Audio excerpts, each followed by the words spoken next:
This is Nothing But That Sports Talk. Welcome to another episode of Nothing But That Sports Talk. I'm Rafique Louison alongside TSN reporter Shantelle Chand and Chi. Welcome to the show, guys, ladies.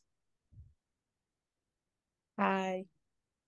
Thanks so much for having me. Excited to be on. Yeah, thanks for being on and checking out my stuff and giving critique on my reels. And obviously, I have a lot of room for improvement as far as creating a reel and stuff. I mean, obviously, you're a journalist based in Canada.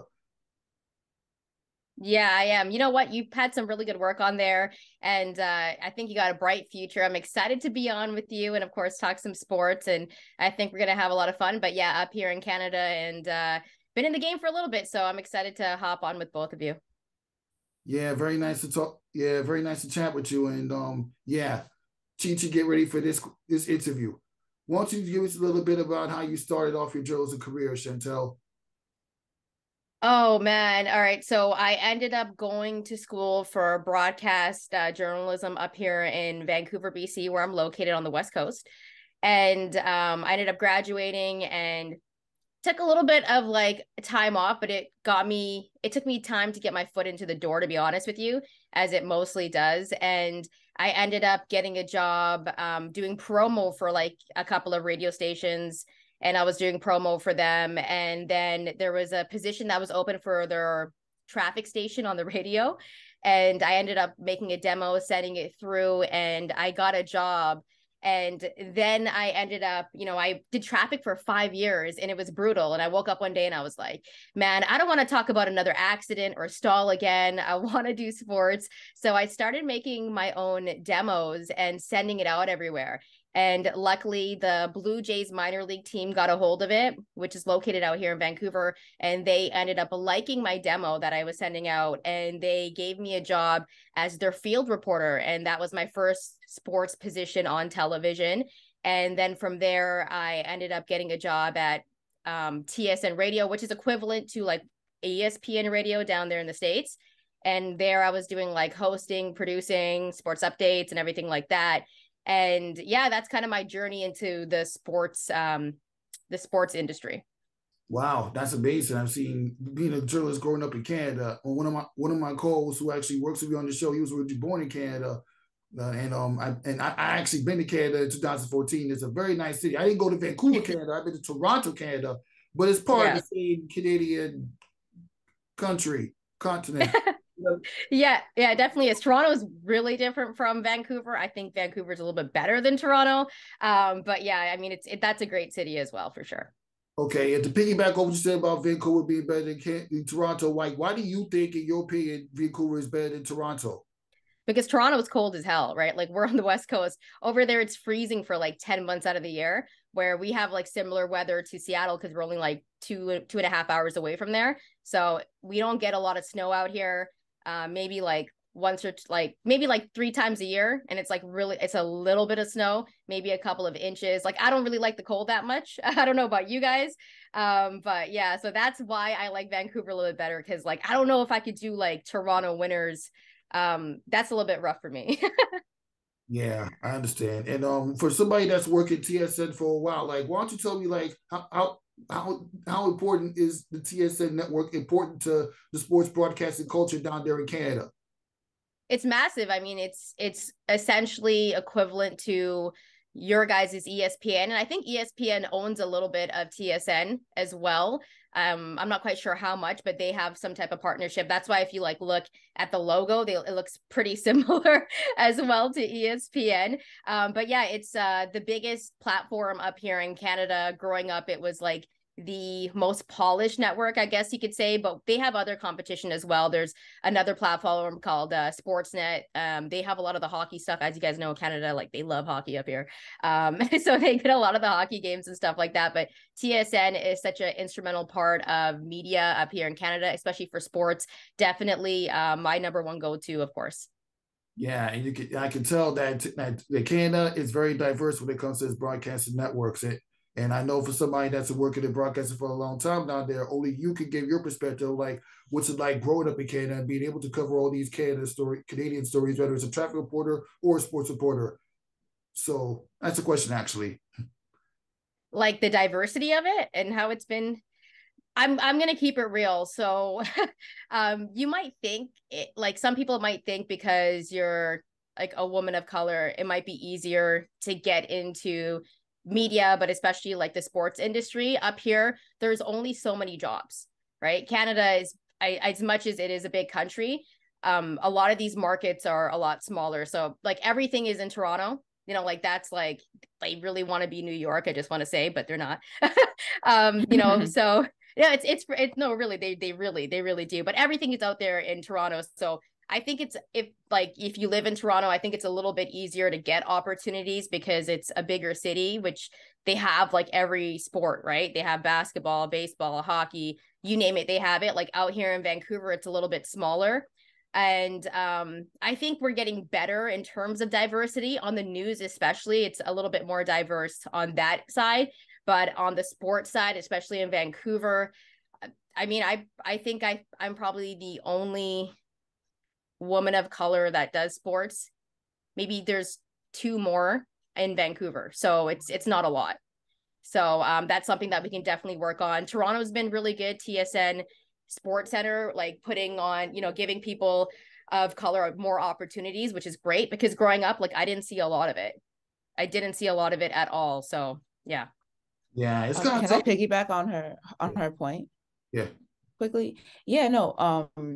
I'll just also reintroduce myself, Chi. Chinenye Nice to meet Onyeike, my you. full name. My name is Chi. I'm a part-time journalism student at Columbia, and full-time I work for The Daily Show as an associate podcast producer. And I met Rafique covering a Fordham game for an assignment. So yeah, nice to meet you.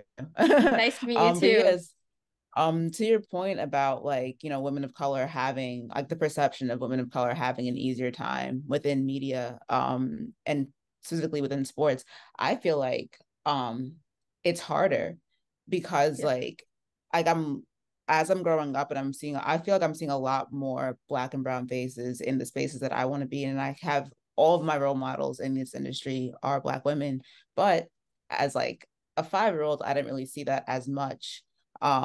Growing up, there was really only like Sade Benoit and Oprah, or like the two I can name off my head. Yeah. And now there's the Taylor Rookses of the world, the Sylvia Bells, the Gia Peppers, like so many names. But and even like on my track record, I have found a lot of luck. But I will say, like being in New York City, which is also another like mecca of media, really did help me along the way. But even along the way, sometimes it's like the feeling of there can only be one of you. There can only be Yeah. so many of you. And like, I think it takes like each woman, each person of color really, as individuals to like bring people up as we go forward, like paying it forward, like all of that definitely makes a difference. But I do like it's a similar thing here in the States. Like it's perceived that we may have an easier route, but like I do think it's pretty difficult because of that idea that there can only be so many of us and the representation like only not being where it should be. Yeah, it's definitely a lot. Like, and I agree with you. It's way harder. You know what I mean? It's way harder, and it's unfortunate because when you take a look at just take a look at the world. It's not fair. It's not a fair representation of what's out there, and like I mean, it sucked for me growing up too. Like, I didn't really see anyone that really looked like me on TV, and especially in the sports world. And a lot of the women I looked up to in the sports world were Black women, and they still are. You know what I mean? One of my biggest inspirations, like Jamil Hill, Maria Taylor's killing it. She's one of my favorites, and that's what I like to see. And I'm just like, wow, these women are amazing, and they're laying a path out for everyone behind them that they can do this too. And I feel really happy for all the little girls out there right now that are seeing that on TV, because growing up, you were just like, I don't know. Like, I'm not seeing anyone that looks like me on there. So can I do it? And it's like you're opening these doors and breaking down barriers, and you don't even know that you're actually doing that. And so I'm hoping in 20 years it looks totally different. Exactly. And I don't know if you pay attention to my reels, you see I interviewed a lot of phenomenal women in sports. I mean, including the past few years. I mean, if you watch ESPN, you notice all the different media talents that I've either interviewed or spoken to do networking events and do podcast interviews. It's just a lot of development that I witnessed and got to get an understanding of throughout the years. Yeah, it's, I think it's gotten a little bit better, but it's still not where it should be. And especially here in Canada, like we've definitely got a few more faces that show some representation, but I would like to see more. And I think, like, as I mentioned before, like, you think Canada is a big country, but there's only so many networks, which means there's only so many jobs. There might be, like, for a national reporter position, like, for example, there's only one NBA team in Canada, and that's the Raptors. So essentially, for a sideline reporter position, there's only going to be two positions because there's two networks that have the rights to it. So there's TSN, they get half the games, and then Sportsnet gets half the games. So there's only really two positions for the sideline reporter position. But they've done a really good job of being diverse in that position, which is really cool to see. But yeah, I still think, it definitely needs more growth. So we'll see what happens and what it looks like in like 10 to 15 years. But I think we're on a way better track than we were like when, we were growing up, of course. Exactly. And I remember like a few years ago, like TSN, they had like this little all women's broadcast for the first time when Kia Nurse got to do commentary for a Toronto Raptors game. I believe it was against the Denver Nuggets. So yeah. What were your thoughts on the way that TSN and the Toronto broadcasting landscape be able to put together that all women's coverage for a Toronto Raptors game? I think that was awesome. The crazy thing about it is, like, Kia Nurse was doing that for a minute. And it was so funny because I was on Twitter and they were like, wow, Kia Nurse is like so amazing. And where has she been? It's like, she's been doing this. You know what I mean? So I'm happy that she got the spotlight because she is really amazing. And another woman that's really great is Kayla Gray. She's the sideline reporter for the Toronto Raptors. And it just shows the growth of it. It was really cool to see the all women's broadcast because, even some broadcasts today, like, there's not enough women that are represented as well on the broadcast. And one thing that I've noticed for sure is that, like, we were just talking about it earlier, Chichi, it's like, it seems like it's easy, but it's not. And also it's like, it's way harder for a woman because if you make one mistake on social media, you're going to hear it worse than a man would. And even if, like, for example, I worked for FanDuel, did a lot of betting content, and say if my pick was wrong, they'd be like, a woman. Like, that would be the comments. But if a guy does it, for example, I was doing the show with this guy and he pronounced a name wrong. No one gave him flack for it. Right? It's funny. I pronounce a name wrong and they're going to kill me for that. You know what I mean? So it's wild. It's funny because I just got a DM from this broadcast, which is an ESPN reporter / podcast producer called Tarika Foster Breastbeat. She reached out to me talking about make sure that you don't mispronounce a WNBA player's name wrong because she was around when I was on Zoom because I covered the WNBA for this platform and I've interviewed a lot of WNBA players and a few times when I mispronounce a person's name wrong or missay it wrong unintentional, even though it's unintentional, it can make the players feel uncomfortable. So how would you think the people whose name you did mispronounce would feel if they hear you mispronounce their name? You know what? It was, of course, like, that's like the number one thing that you learn in like broadcasting school is like, you want to definitely pronounce people's names right, especially in sports, right? Because if you don't, then they're like, man, like, you don't really know what you're talking about. You never want to talk about something you don't know. However, like in combat sports, which like I cover a lot, some people butcher the names. Like, you might hear it in one broadcast one way and then in another broadcast another way. And so you might not know how to actually pronounce that name unless you ask that person, like, hey, how do you pronounce that name? And we've seen that a lot throughout the sport, especially like hockey names are crazy hard. You know what I mean? Like the players from like Finland and it's tough. Like, you know what I mean? And I don't cover hockey. And I mean, those names are tough, but I have covered it in the past, of course. But yeah, I think there was a name, for example, a name that you guys probably know if you do watch basketball. He was an all-star, a Canadian guy, of course, Shai Gilgeous-Alexander. I pronounced it right. That's a name you should know, right? Because he's an all-star. My person that I was working with butchered it, but nobody gave him flack for it. And I think it's because he was a man. And it's like, he's a big superstar. You know what I mean? But if I pronounce Shai Gilgeous-Alexander name wrong, and I'm also Canadian, I'm a woman, I would have got killed for that. So yeah, I feel like when it comes to names, like especially being someone that has a difficult name to pronounce, and like this is like as like I grow in like my journalism career, it becomes like not a dilemma, but like a thing that I have to like really think about in like just learning how to get comfortable with speaking up for myself when my name is pronounced wrong.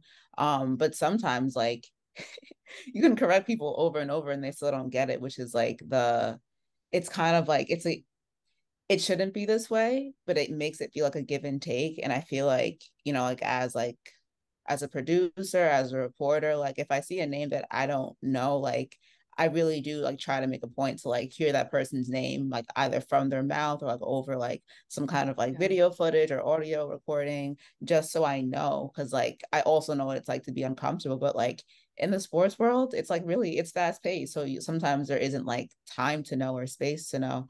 But I do think like it's a person to person effort for sure. Like, you mentioned taking something that really cool. effort. Yeah, you mentioned something that I thought was really interesting. You said even like audio. So if I don't know a name, I'll go look on YouTube and I'll scour and I'll try to listen.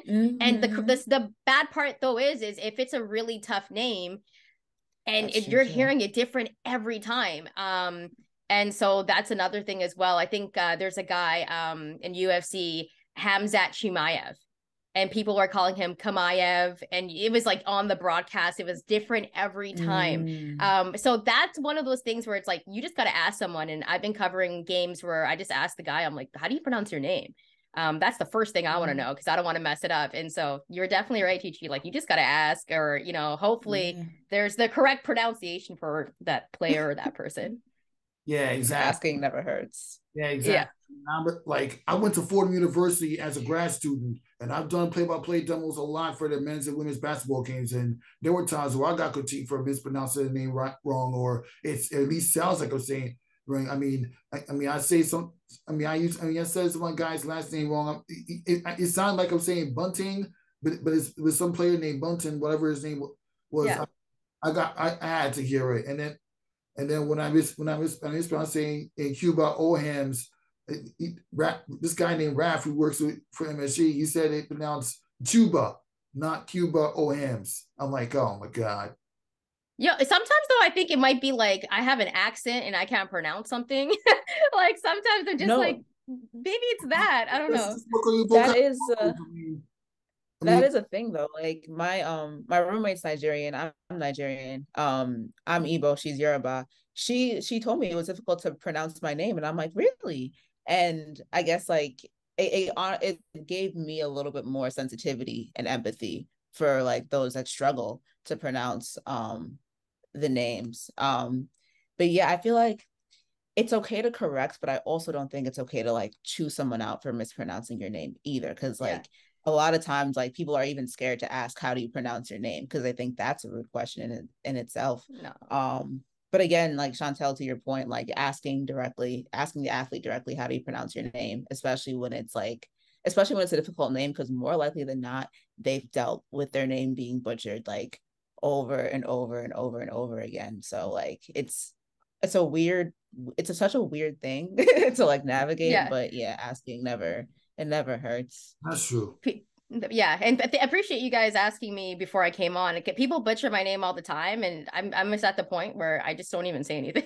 I've been at the point where I'm like, yeah, whatever. Like I don't really care. Like I had to make sure I'm right, and I watched a lot of your podcasts and your interviews and your appearances on FanDuel. Like, why don't you talk about like the experience of being in those TV shows and being in New York Post and SNY as a remotely?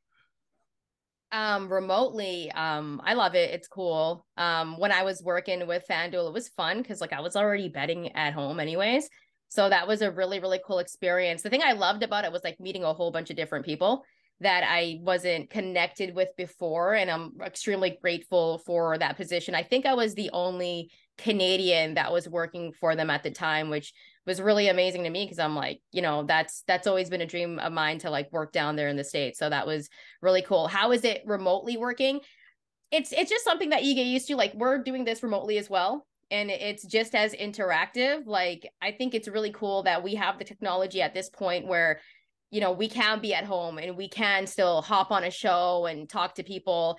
And that part of it is absolutely amazing. Because I think the cool thing about FanDuel when I was doing those, shows and we were recording things was that it was from people that were from everywhere, all across the States. And I appreciated that. As for working like actual sidelines and being in there in the game, like that part of it is really amazing because it's the action of it. And that's initially why I wanted to, kind of get into sports so I could like be around it and cover it.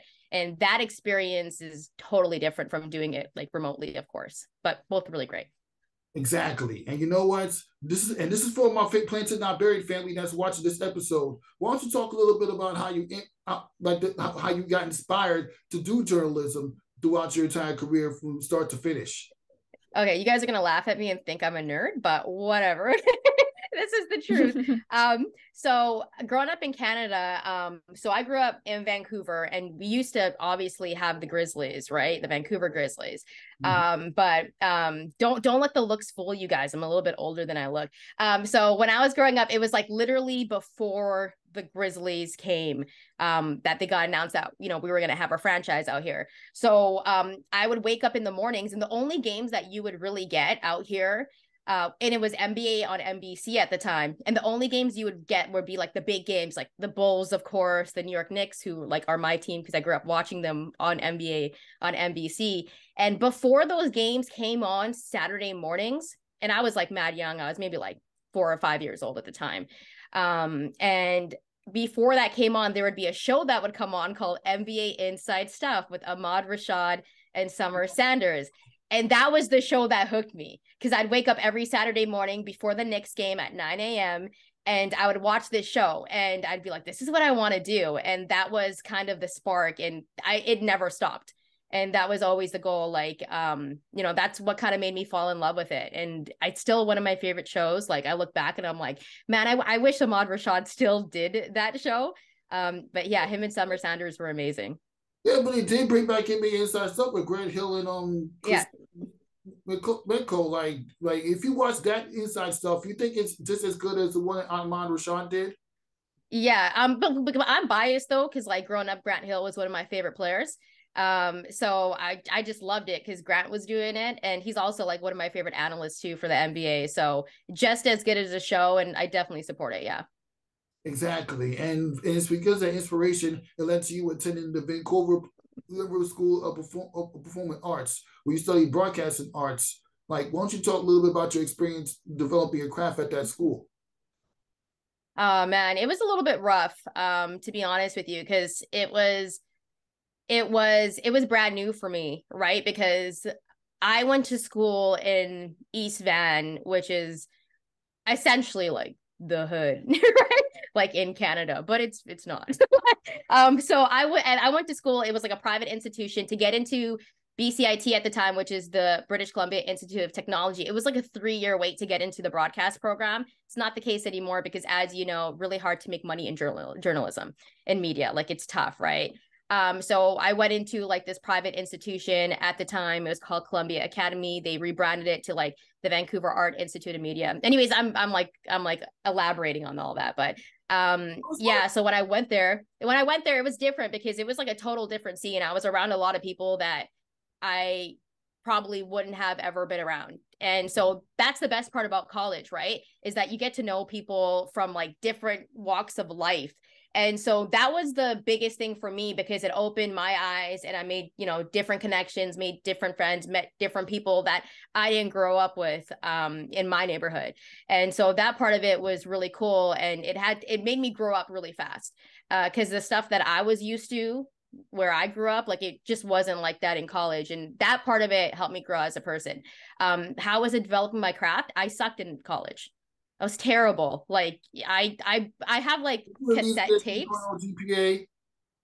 Oh, my GPA was solid. Like, I had like a 4.0. I was good, but it was also like really performance based. So I was always like pretty average in high school. I didn't really apply myself as much. Which, if there's kids watching and listening, please apply yourself. If I could go back, I would just study and like work hard and like not socialize as much as I did. And like probably try a little bit harder. But that's a different story for a different day. But yeah, I mean, performance wise in college, I wasn't good.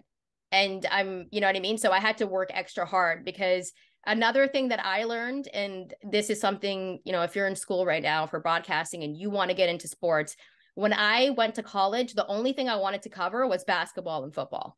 Like that was it. I wanted to cover basketball, football, college, because like that's what I grew up on. And in Vancouver, it's not really a thing. Like, if I'm going to be honest with you, it's very like this is a hockey city, hockey, hockey, hockey. And the one thing my teacher told me, he pulled me over to the side because like I was doing sports casts and they were all like around basketball and football. And his name was Peter Shad. And he pulled me to the side and was like, this is terrible. Like, you need to be able, yeah, he was real with me. And so I'll tell you a story about him later on. He was real with me. He's like, this is terrible. Like, you need to go back and you need to rewrite this and you need to make it local. And and I was like, oh my God. And it was like my first week and I wanted to cry. And and he took me to the side and he like really like, kept it real with me. And I took his advice, and the biggest thing that he taught me was like, know every sport, right? You're a woman and you want to be in this game, know every sport. So if you actually look at like what I've done in the industry, I've been extremely versatile. I've covered baseball, I've covered basketball, I've covered hockey. I've been a national reporter for soccer. I'm a national reporter for lacrosse. You know what I mean? I've literally covered every sport. And that was something that I learned because in college, I was just so narrow-minded. Like, I only want to do football and basketball. And that was something that I had to learn. And fast forward, with Peter Shad, my former teacher, after I worked at TSN, he was the guy that was doing play-by-play for the MLS Vancouver Whitecaps on the radio. And I ended up getting to work with him and like being the producer on that broadcast. So it was like full circle. And then I ended up getting the position for like the sideline reporter for the Vancouver Whitecaps. So it was all full circle, but that just goes to show that they really don't be versatile, so that when you do get offered jobs, you can just slip in and be like, I can do it. There's nothing that I can cover every sport, like literally like, combat sports, baseball, basketball, hockey, soccer, lacrosse, something I thought I would never actually really cover, like I'm covering nationally. And it's been a blessing. And to be honest with you, I've fallen in love with all of those sports. And I'm really happy that I opened my eyes and like started to learn more. Wow, I can almost relate to that. But I'm gonna let TT give her perspective on everything that you just learned. Like, what do you learn from everything she just told as far as her story and her inspiration in journalism? Yeah, definitely to the point where you said, know everything, like know every sport, be able to like slip into any job. Because that's the thing about media, like it's great to be multifaceted because there aren't many jobs available. So for the ones that you want, like it's more about like your skill set than anything. In class now, like in our sports reporting class, our first three weeks of class were game stories. So we all had games to go to. And I grew up on basketball. So when I saw myself in sports, basketball was where I was drawn to. My brothers played, my cousin plays. So I chose basketball games. I ended up getting to cover a Nets game, but my final game story was on the Milrose games in Track. Washington Heights. Yeah, track. Yeah. So that huge track meet at the Armory. I knew like I didn't know much. Like my knowledge of basketball compared to my knowledge of track was incomparable to me. But I kind of embraced not knowing, and I embraced like, all right, this is new. Like absorb everything. Like, yes, watch the races, but see what's happening around the races. See who to look for. Try to see if there are any like budding stories before. And yeah, like I ended up like writing my story around one of the races between Noah Lyles and Christian Coleman. And I like went into very granular detail, and it was a 60-meter dash. And my professor was like, in my review, like most sprints aren't written this way, but like if you made it work for the story. And at that same meet, I ended up meeting someone that could most likely be like a potential like source for a feature that I have to do for class. So I feel like embracing the unknown and like going out of your comfort zone is so essential to being a great journalist, because there are so many scenarios where you're boundaries are pushed or your comfort zone is pushed, and like you're in scenarios that you are not familiar with. But like you said, like you never thought that you would cover lacrosse, and you did it.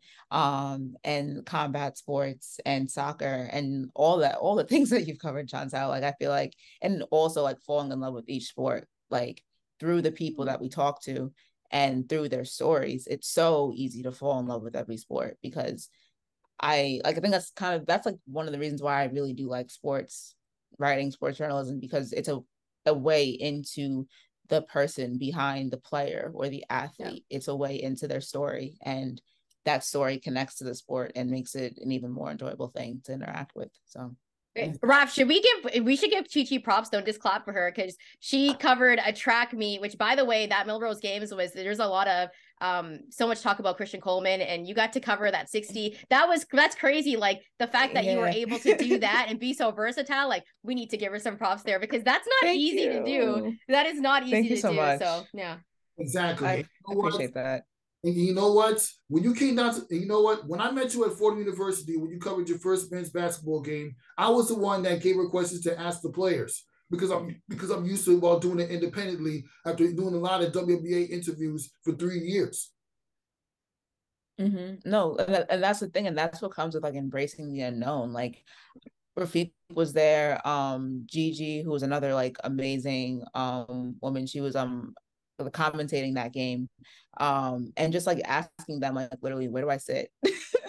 What do I ask these players in the press conference? And even like that, and going back to again being the only woman in the room, like learning to still like use your voice and like still speak up when you may feel intimidated by people around you. Like it feel like all these skills like are just essential for sports journalism, yes, but just journalism in general. Like just knowing how to speak up, learning when to push, and learning to be like comfortable in those moments of uncomfort and discomfort. Yeah, I feel like a lot of that comes up. Yeah, exactly. And you know what? I remember when I was a writer for the Seminole School newspaper. I mean, I also went to LIU for undergrad, but my master's degree came from Fordham University. My very first story I covered was volleyball. I did not follow the volleyball. And then eventually I ended up covering field hockey. I ended up covering soccer. Yeah. I also covered, baseball is one of the sports I wanted to cover anyway, but I also ended up covering softball. And I only got to cover like 2 or 3 basketball games when I went to LIU Pro, because they always give it to some student named Brandon in Golgale. Yeah.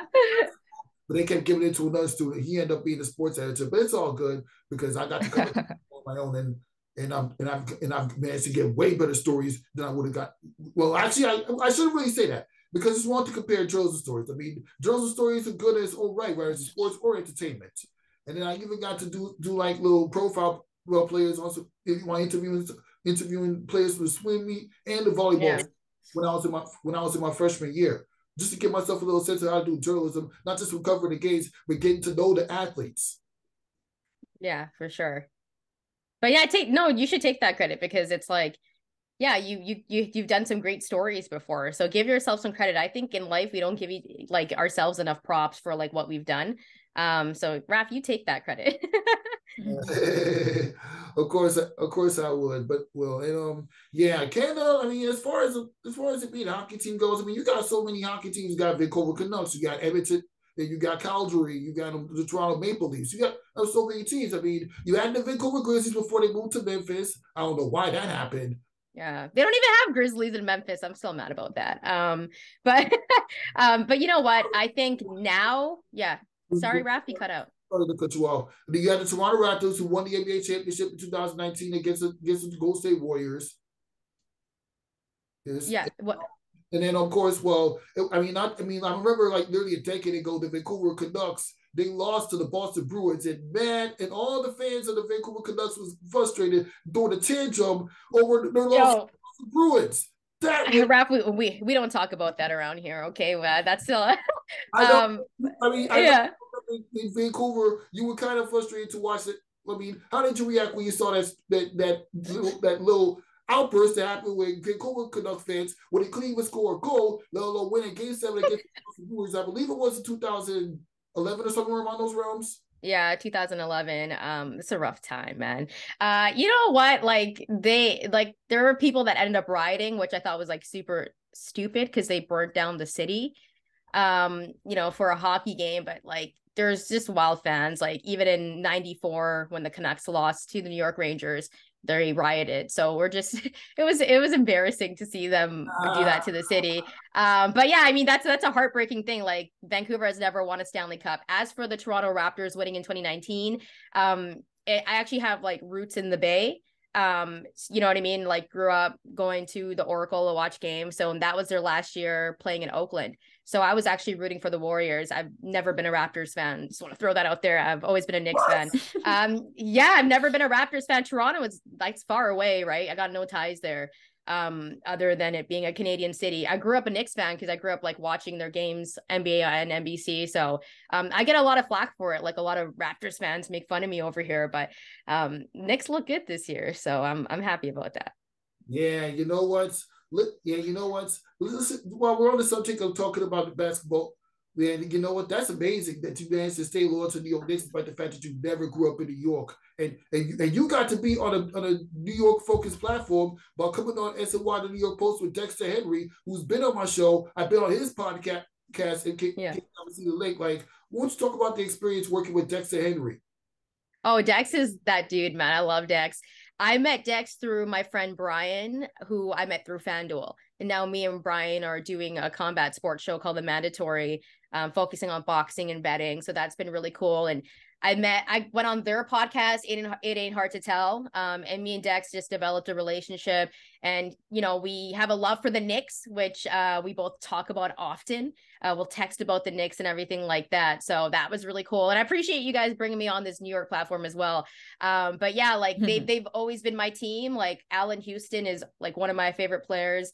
That was like the team that I really liked in '99 with like Ewing, Marcus Camby, Latrell Sprewell, and they went to the finals and then lost to the Spurs. That was like the team that like I just really, really fell in love with. But yeah, like all my teams aren't very like successful.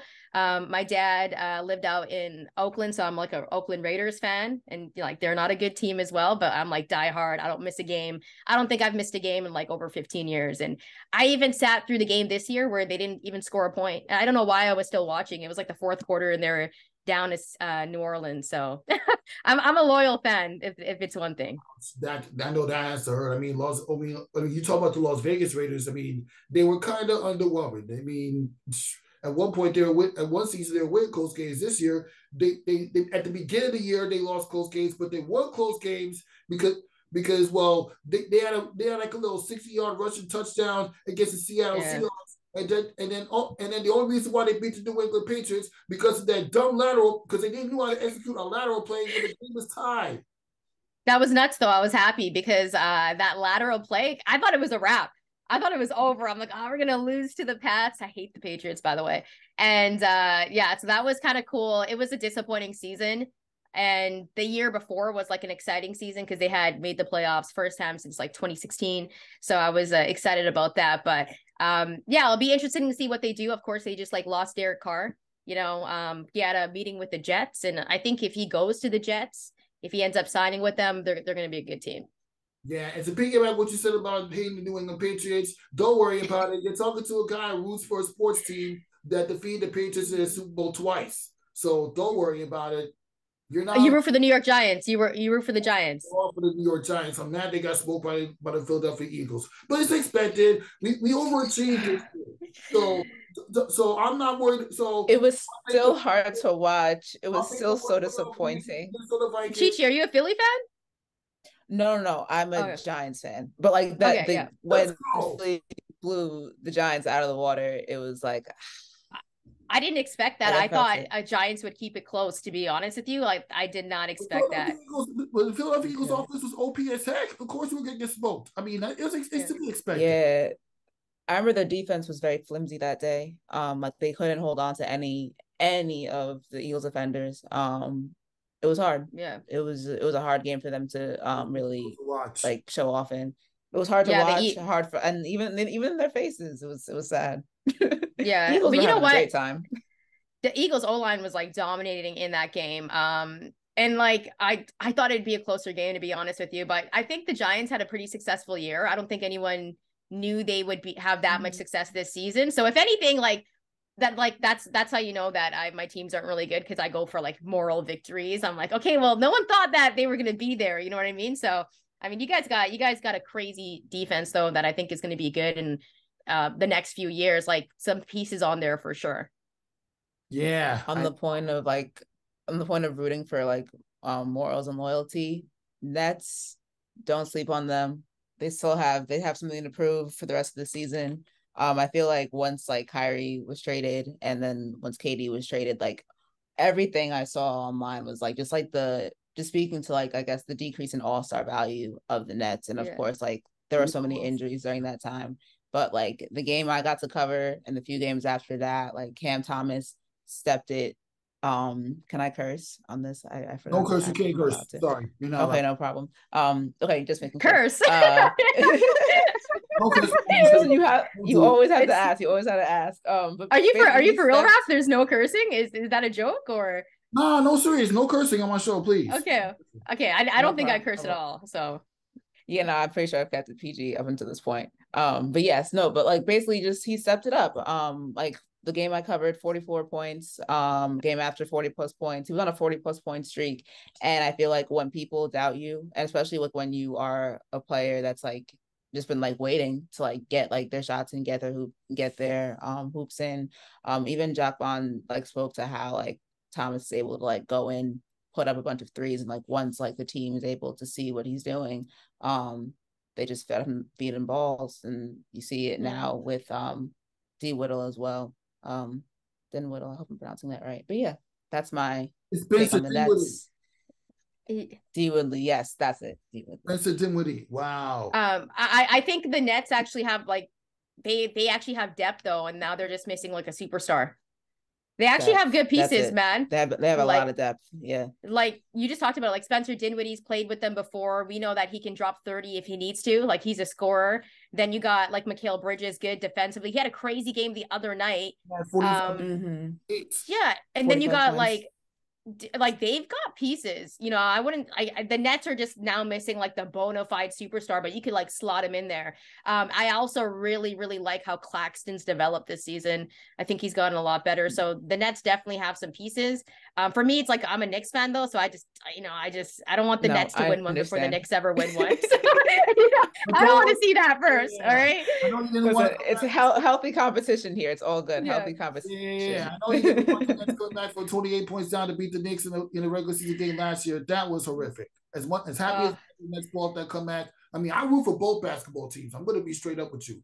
I mean, I'm a hardcore New York Knicks fan since 05-06, and I've been a Nets fan when they came to Brooklyn. I went to the first regular season home game for the Brooklyn Nets, by the way, at 21 years old. That's how loyal I am to Brooklyn. I grew up in Brooklyn, New York. I was originally born not too far away from Flatbush, but I grew up in Canarsie, Brooklyn. Well, yeah. But obviously you got to come down to New York, well, not just for business, but to actually get to know New York outside of just the sports teams in order to understand what I'm talking about. But that's neither here or there. But yeah. No, I've been to games out there. That was like on my bucket list. But I purposely did it like in April so I could like trick all my girlfriends. So I could go to a Knicks game and go to a Yankees game, but I didn't get to see the Mets. And I do want to see the Mets as well. But yeah, like I remember like going to the Knicks game and they weren't even in like the playoffs at the time. And they weren't going to make the playoffs, and like the atmosphere there was crazy. Like it was like a playoff game, and I was like, oh, I'm so happy I'm a Knicks fan, because like the energy there is like something that you can't really describe to someone if they haven't seen a game out there, because they just like really support their team out there. So definitely was a highlight. And even like the Yankees atmosphere was really cool too. So but yeah, I definitely still got to check out. I haven't been to a Nets game yet. I couldn't trick all of my girlfriends to be like going into like 4 games. So I was like, I gotta kill one bird with 2 stones, and then I got them to agree to go to the Knicks and the Yankees game. So yeah, I think I've touched nearly every part of New York City that I could growing up. I mean, yeah, I touched nearly every single part of the Bronx, every single part of Manhattan, Brooklyn, at least a bit of Staten Island and Long Island. The whole time growing up in New York City. Wow. What about you, Chi-Chi? Where are you from? Originally, I'm from Long Island. I lived in Brooklyn for maybe like a year of my life that I don't remember, but grew up on Long Island, not too far, like right outside of Queens. Undergrad, I went to NYU, so I moved to the city for that, and then I'm now like in grad school and like working, so now I live uptown in Harlem. So yeah, I feel like I started like touching more parts of the city like once I got to college and once I was able to just explore on my own. Yeah. I think in high school and being on Long Island, like a lot of like the games I went to were the high school games, like the sports games. Especially like being I played volleyball and I also was on the kickline team, which is the school's dance team. So I was like mandated at every homecoming, every home basketball game, home football game. We always performed at halftime. So that's when like I would get all those like sports events in. And there was a while where our basketball team was like really like sports in general at my school was just not what we were known for other than Yeah. track. But maybe like my junior year, things got like intense and like our basketball team was really good. Like it was a whiteout for every game or a blackout for every game. They would have like just let's say it's a 20 game season, their record is maybe 17-3 that season. Like it was just like they were unstoppable when I was there. I don't know what my high school's record is now for basketball, but I know like those games really brought like that pride in town. And then yeah, seeing more basketball games as I got older. Um I definitely don't like I would like to go to more. I definitely want need to make my way into more games. The Nets game I think was that was my first Nets game going to. I don't think it was my first basketball game, but I forget like my first NBA game. Maybe it was my Yeah. first NBA game. I don't know. Yeah, my But first NBA, regardless, like yeah. I mean, This is a good conversation. Yeah, Raph, what was your first NBA game? Yeah. my first NBA game was the season opener for the '06, the home opener for the '06-'07 New York Knicks. The Knicks obviously they didn't they well it was against the Indiana Pacers. They did come back and I remember Nate Robinson hit a buzzer beater to cut it down to like a 1 point game going to the fourth quarter, and then the Pacers just smacked them out of the water from there. Yeah. Oh wow. See, those are Wow. like that's cool that those are your guys' first games so for basketball. That's cool though. Like even it seems like your guys' like high school competition seems very good as well. Like New York City, of course, like they have a lot of talent that comes out of the state. So that's another thing too. Like that's not as big here in Canada, like the high school game and everything like that. So I definitely got to check out some high school games and up there. I've been to a few college games and that's been like really, really dope. I grew up on a lot of college ball and football. So that's always been on the bucket list to check out like a few spots like UNC. I definitely want to see a game there, but I'll definitely look for some high school games for sure. Exactly. And while we're on the subject, and you know what? Why don't we just transition to talking about like give me your state of the New York Knicks as we go into the last final 24 games of the regular season? Because let's face it, the Knicks they're doing a lot better than what we thought. They just coming up. I mean, they picked up Josh Hart in the trade, and they coming up smacking the Atlanta Hawks. So thoughts on the way the Knicks constructed, and we're not going to talk about it, well how they performed in the dunk contest because Jekyll said it wasn't good dunks, but you couldn't even defeat a G League player and Matt McCollum for the 76ers G League team, and then Julius Randle, did he deserve to be the 3 point contest? I'm happy he even got that spot, but did he deserve to be the 3 point contest, especially after what we saw? You know what though? I remember watching like a 3 point contest. I forget what year it was. It might have been like 2000, 2001. Allen Houston was in it. And like I mentioned, one of my favorite players, also one of the smoothest jump shots of all time. And he did so poorly in that 3 point competition that I was like, oh, I can't believe Allen Houston. I think he had like 12 or something like that. So did Julius deserve to be in there? I mean, Julius, I feel like is more like a streaky type of 3 point shooter type of guy, right? When he's hitting, he's hitting, right? When he's hitting, he's hitting. When he's not, like it's tough for him to buy a bucket. So I think the 3 point contest is like so specific. Like some guys are real good, spot up shooters. Some guys are real good at like shoot and catch and everything like that. So I think he deserved to be in there. Like it's a fun competition. I'm glad there was some representation. As for Mac McClung, I mean he made the dunk contest. Like I was rooting for Jericho, but it was rough. Like I just feel like All-Star Weekend isn't what it used to be. Maybe I sound like super old right now. But I remember being a kid and like it just being a spectacle, right? Like the dunk competition, I never miss it. I used to take off work. I used to work at Blockbuster in high school, and I used to book off like All-Star Weekend so I wouldn't miss it. You know what I mean? But yeah, Bappelkamp put on a good show though. I thought he had some good dunks, and he didn't miss those dunks. Like that's the thing about it. Like, you know, when you see them do the dunk and they miss it and they're trying it like 4 or 5 times, it made it more impressive. As for the New York Knicks, nobody thought that they would even be in the spot they're in right now. They're not even in the play and they're in a legit spot. And defensively, they've been playing really good. You mentioned Josh Hart. Now, hear me out here. Hear me out here. I think they should start Josh Hart and have RJ come off the bench, because we got Josh Hart because he's a good defensive presence. And RJ Barrett has been terrible. And he's Canadian, so I feel bad saying this, but he's been terrible defensively. And he's been so inconsistent. And so I think the New York Knicks are going to make some noise in the playoffs. Jalen Brunson got snubbed. He should have been an all-star. I'm still mad about that. He wasn't even getting any fanboys. He wasn't even getting any fan votes, so I expect him to get snubbed. That's crazy though. Like I would figure he would have got more votes than maybe Randall. Because remember, like at the beginning of the year, like we weren't really sure about Randall. You know, he was like in a lot of trade conversations, but I think Julius Randle needed a point guard like Jalen Brunson, because he doesn't get enough credit, but he does things that doesn't even show up on the stat sheet. I think this is a really good, solid team. I think for the Knicks, I like the depth chart in them having, I like Jericho Sims to be the number 2, to be honest with you. I think he's a really good young kid, good defensively. His offensive game is going to hopefully grow. But I like what I've seen from Quentin Grimes, and we should definitely still let him shoot it a lot, because he's only going to get better and more comfortable doing that. And the Knicks actually have some really good pieces. I think they could win a couple of games in the first round, but it's going to be tough. Like they would play Philly in the first round if the playoffs started today. Yeah, Philadelphia is tough. I mean, they did win 2 games for the 76ers this year, but it's going to be tough. Like playoffs are different, right? Like it's a different season, different intensity. So they come back to get the 2 wins they get, and then the ones they lost, they were ahead to begin the game. So it's kind of, is it wrong to say the Knicks should have a double-digit lead against Philadelphia, because they can't protect double-digit leads in the games they did lose. So yeah. And you know what? Like a lot of the year, what I've noticed is they've also struggled to close out games. Like it's come down to like a couple of final possessions where they could have won a game. And it's the Dallas Mavericks. That one hurts. 30 seconds after the game.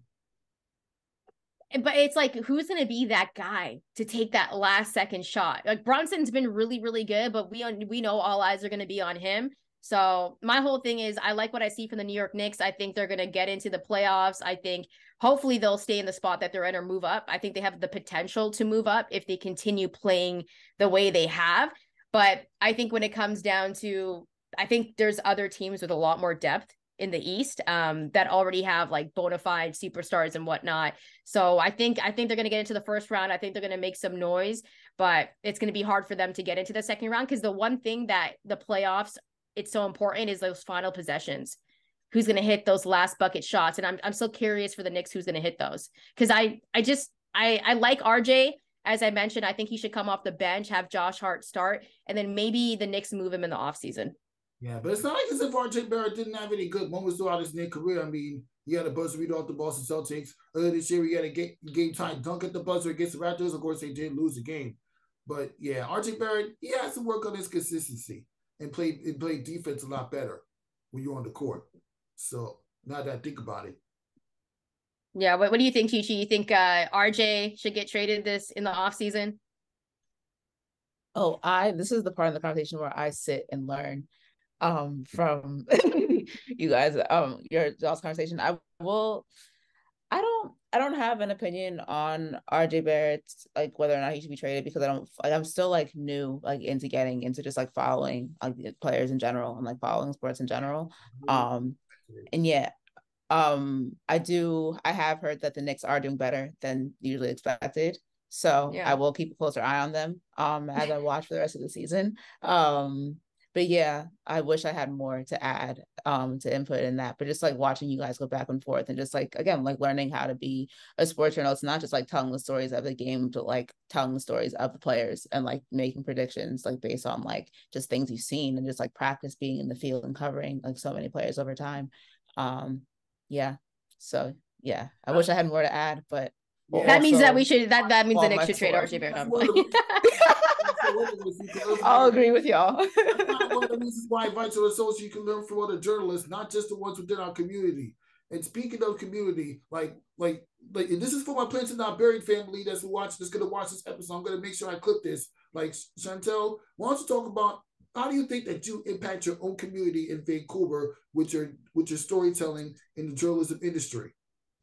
Oh, that's a tough one. I wish I prepared for that question. It kind of goes back to kind of the first question that you kind of asked in terms of like diversity. As I mentioned, there's not many women of color that are doing sports in Vancouver. I think I could name like 3, including me.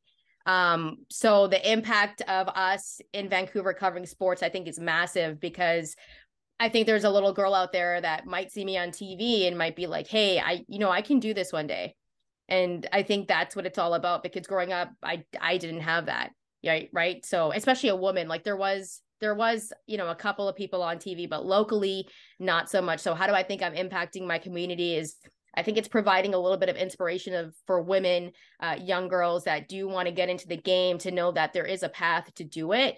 And it's not always going to be easy. It's really, really tough. But just to see that person, to like visualize it, because I think that's also a step. And when you're following your dreams and you're trying to pursue something, sometimes you have to visualize it in your head first. I'm all about like, you can speak things into existence. Everything I've ever done in life, I've spoken into existence.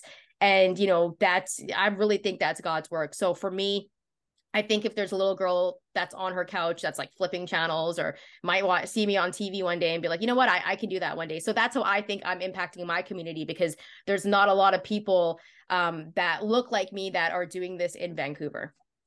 Exactly. And too bad, well, obviously, exactly. There's not that many big name sports outside of just hockey in Vancouver. The WNBA was barely able to sneak in a preseason game. Yeah, it's unfortunate, but I don't really know necessarily what it is. I just think in Canada, it's like they just love their hockey. There's nothing wrong with that. They just really, really love their hockey. But there's also a space, like, for example, like hockey's really, really expensive if you want to play, right? So like a parent might be paying like $8,000-$9,000 for their kid to play a season. It's a lot of money. Like, I don't even know where you get that money from if you have like 3 kids. You know what I mean? So for me, like I never had the privilege to like play a sport like hockey. It was just like, hey, here's a basketball. It's free at school. Go play. Like that's what I did, right? I played free sports, whatever was offered, because I didn't have those privileges growing up. But for example, like now you're seeing, like we talked about RJ Barrett, right? Plays in the NBA, is Canadian. Andrew Wiggins, Shai Gilgeous-Alexander. Like, these are Canadian kids that basketball was their forefront. Like, they loved it. And the game has really, really grown up here in Canada. Soccer's really growing. It was the first time that Canada made the FIFA World Cup since 1986. Like, I wasn't even born the last time they were in it. So that was massive. And so people are appreciating sports more. And those sports are cheaper to play than hockey. So my whole thing is I think at one point, and like I might get ripped for this, but I think basketball is going to catch up one day. I really, really do, because we're seeing it in the NBA already. You know what I mean? And kids want to play. Like, as much as like I'll kind of hate on the Raptors sometimes, like that was inspirational for a lot of people. Like, I heard stories that like people's kids, after they watched that game where the Raptors won, they were like going outside and like playing basketball. Like, that was really big, really, really big. Because like when I was growing up, as I mentioned, like we had the Grizzlies, but like Vince Carter was like our biggest thing. You know what I mean? And it was like, whoa, Vince, like he did the dunk contest, like, and then we were getting like national attention for basketball. And that was kind of the seed that sparked a lot of guys like Andrew Wiggins and everything like that. So I just think that like it's going to take some time, but eventually these sports are going to catch up, and it's going to be a lot meaningful. Because I know, like, for my generation and all the people that like I hang out with, we love basketball more than we have like a love for hockey. And that might be like a cultural thing as There's well. nothing But wrong with that. Basketball is my top sport, then it's football, then it's baseball. But continue on. Yeah, my mine kind of goes the same. I got boxing up there too. Like boxing is like, tied number 2. But yeah, like I think as like the country grows, like we're still a fairly like Canada's not like a hella old country, you know what I mean? Like I think we're like just over like 100 years old or something. Don't quote me on that. I should have went to school a little bit more.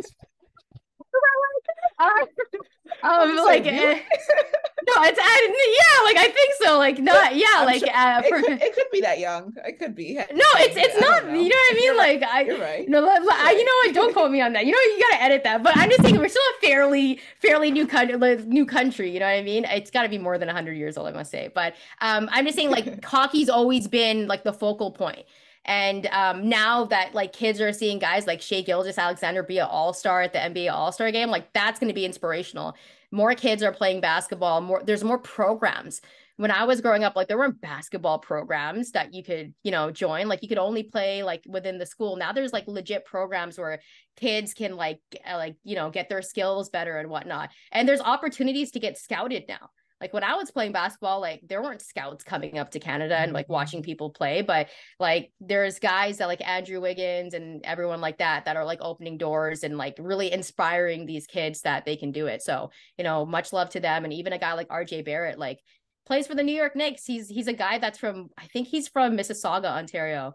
But yeah, he's from like the Toronto area, you know what I mean? So it's really cool. So I think one day eventually basketball is going to catch up because it's a cheaper sport to play. And yeah, it's definitely making an impact. Toronto's got, Canada has a lot of amazing places down there, I've heard. It's also known, it's not just known for sports, but it's also known for pop culture, entertainment down there as well. You guys have your own entertainment journalists. You have your own sports journalists. You have pretty much your own everything, which is separate, but not really separate from from the U.S. itself. But it's kind of there. They're all part of North America. Yeah, it really is. By the way, Canada, I just looked right now. We're 155 years old. So I was close. Okay. So less than 200 years old. So I'm just saying like Canada's also like a country like every country is. It's like it's full of, people that have come from different countries. And so like things that, aren't like when my parents came here, like they didn't know anything about hockey, right? They're from an island. They don't even have snow there from an island. You know what I mean? So it was like hockey was new. So that's why like I think I never had like a connection to it other than like being Canadian. But yeah, to pick you off that point. Yeah. And by the way, you looking fly in that gold t-shirt that you're wearing. Oh, thanks. Great. Yeah. Gold looks good on my skin, so I like to roll with it. Yeah. Yeah, but why don't we just transition a little bit to the state of boxing, because I know that's a sport that you like to cover. Like, what are a few fighters that people are expected to watch in the next few boxing competitions? All right, well, one of my favorite boxers, he's a young guy. His name's Shakur Stevenson. He's going to fight on April 8th. And this guy is going to be an absolute problem. He already is, a world champion, but he's someone that you should definitely watch. He has like every skill set. He's got some power. People sleep on it, but he's extremely skilled and he's like really, really hard to hit. And then there's a guy named Devin Haney who's undisputed right now at the lightweight division. He's really massive. He reminds me of like Money Mayweather, because defensively he's really hard to hit and they've trained together. I believe he's also trained with like Floyd Sr. before as well. So really good defensively. And then there's like power punchers like, Gervonta Tank Davis, like he's got one punch power. There's a lot of good talent in boxing right now. But yeah, like, I think it's a sport that it's a little bit hard to follow sometimes because there's so many different weight classes. There's so many different belts, but there's a lot of young superstars brewing, and there's some big fights coming up. Like Tank is going to fight a guy, Ryan Garcia, who has a major like social media presence, but he's actually really good, like a speed fighter. He's from the LA area, I believe, or the California area, and he's got power as well. So that's supposed to be a blockbuster fight that's taken place. I believe they agreed to like April 15th, I think. So some good fights coming. Yeah, I don't really follow boxing like that, but sometimes when I think about boxing, I think about guys like Mike Tyson and Floyd Mayweather, who literally never loses a fight, not even in WWE. I think about Kimbo Slice, may God rest his soul. But when I'm looking at these type of boxers, like, what do you mind seeing those individuals throughout your time covering boxing as opposed to watching it? Okay, well, you mentioned Mike Tyson, like one of the reasons I fell in love with boxing, because he was just cool, like his walkout, like I'll tell you a story. When I was like, I think I was like five years old, he was fighting Peter McNeely, and like he came out walking to Red Man's Time for some action, and he was like so mad, and he had the best entrance, and I was like, this is gonna be my favorite fighter. So that was like the coolest thing I ever seen ever. But yeah, like it was funny because Brian and I, Brian Fonseca, who also he's from Queens, New York, we have a show called The Mandatory, and we just did an interview with Lou DiBella, who's a Hall of Famer promoter and boxing, and he talked about boxing not having like that superstars like Mike Tyson, Money Mayweather. But I think it's more just, it might be the fact that fights aren't getting made, right? Back in the day when like Ali was fighting, the best would fight the best.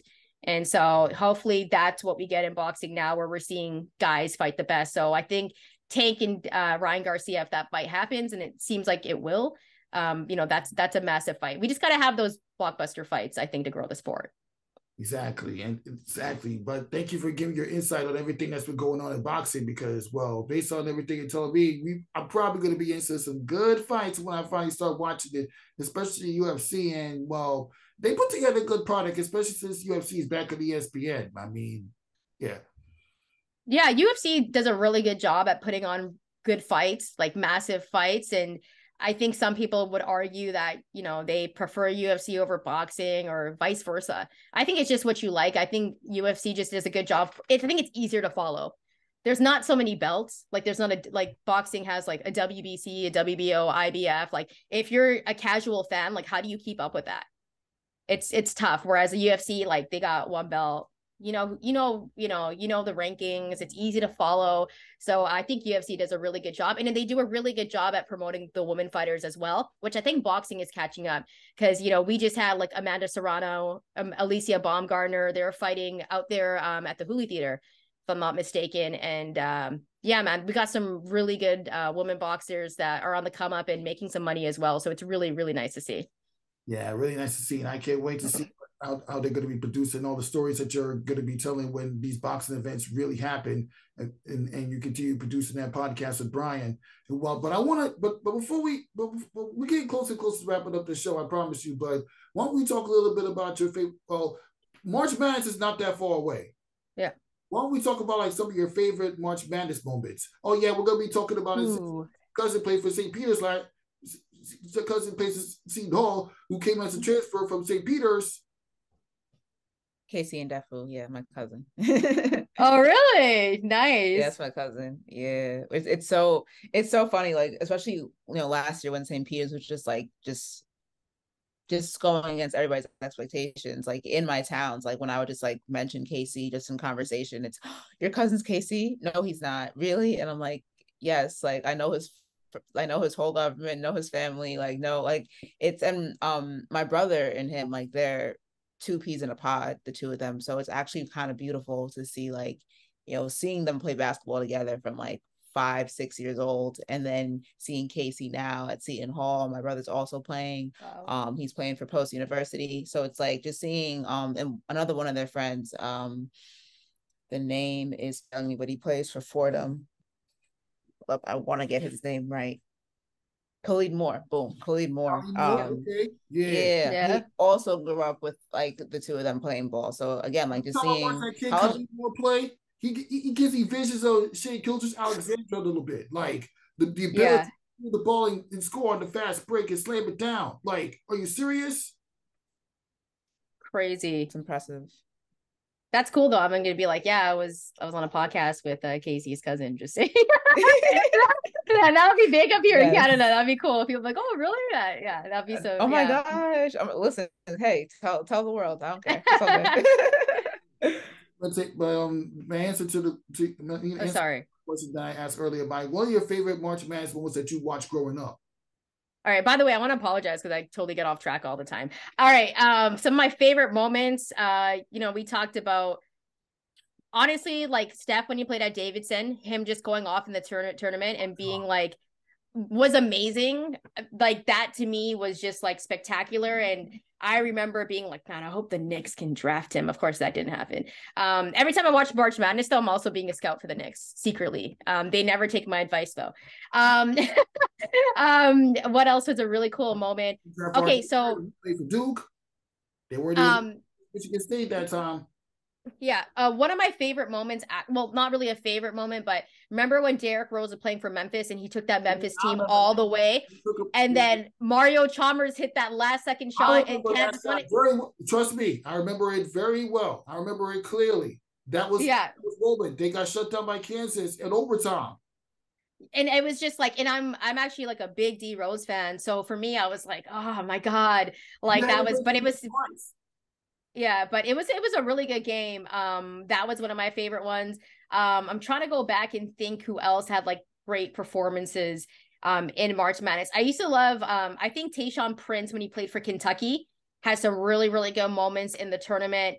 Yeah, I'm trying to go back. It's such a tough question because there's just been so many great moments. Also, Michael Beasley when he played for Kansas State. Yeah, that was unreal. He was unreal at Kansas State. And yeah, I still root for him now. Like I want to see him win, like hearing his story and everything like that. He's one of those guys that I wish got another shot playing in this league. Exactly. Wow. Those are some great moments to talk about. I mean, especially, well, I got to talk about March Madness. It's literally 11 days away from the month of March, where literally the regular season ends and we can start focusing on the tournaments. And I know, well, obviously, Canada doesn't really have a basketball team making it to March Madness or Division One or in any division. We got a lot of players though. We got some players in that tournament though. You know what I mean? So that's always nice to see. Yeah, Canada, they should just try to squeeze in some more Division One teams so they can participate in March Madness. I mean, yeah, I like the way the tournament is. You know what I mean? And I think for a lot of the Canadian kids that go down south to play, like they want to play for those schools, right? I think they want to play for those schools. Like who wouldn't want to play for like a Power 5 school or like a UNC or a Duke? Like, no one's picking, like I hate to say this, but nobody's picking like the University of Toronto over like Duke or a UNC or a Florida or, you know what I mean? Like that's just not happening. So yeah, it's gonna stay the way that is, I think, for a long time. Well, I mean, I was a student when LIU made it to the NCAA tournament in 2018. Of course, we lost to the elite. We lost to the first four to Radford. Sheesh. But it's whatever. It happens. All right, now that wrap up this episode. Nothing but that sports talk. Thank you, ladies, for stopping by on Black History Month. And yeah, for all the balls out there, get your head in the game.